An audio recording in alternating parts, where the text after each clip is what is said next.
I think that when it comes to Ennahda's offer to accept early elections, something that they were adamantly against before Saied launched his coup, I think it's important to stress that both Saied and the political parties that support him are adamantly against any prospect of elections in the near future. For the political parties that support Saied, they have no appetite to participate in another election, to participate in a ballot box that has consistently failed to give them a majority, that has consistently failed to let them beat Ennahda, and in which they have consistently failed to convince the Tunisian electorate that they are the ones deserving of a majority to lead the country, as opposed to Ennahda that has consistently polled first. They are well aware that while the people may be united today in their hatred of Ennahda, the people who are supporting Saied, while they may be united in their hatred of Ennahda, this doesn't mean that they are united behind a political party or that they see an alternative political party worth supporting that might supplant Ennahda. In other words, the political parties are well aware that this parliament that has been overthrown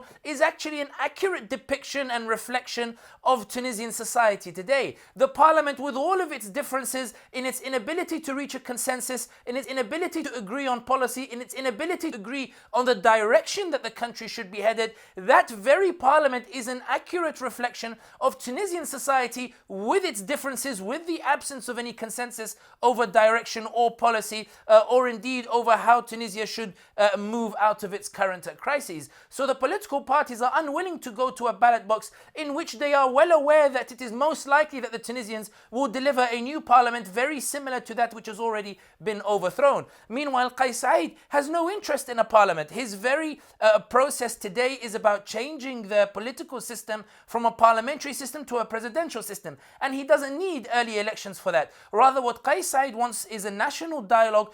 for the parties that are supporting him to participate in it and agree to sign a document in which the system will change from a parliamentary system to a presidential system, and then it's put towards either a referendum in which he uses the weight of the state to push Tunisians to vote for this change. But the reality is that for Saied, elections are irrelevant at the moment. What matters today is that he relieves some of the economic woes on the Tunisians, i.e. via the money that might come from the UAE or from Saudi Arabia, who have offered the money, and then go to a referendum in order to ride this political momentum, in order to ride this unified hatred against Ennahda and channel that into securing his ambition of transforming the political system in Tunisia.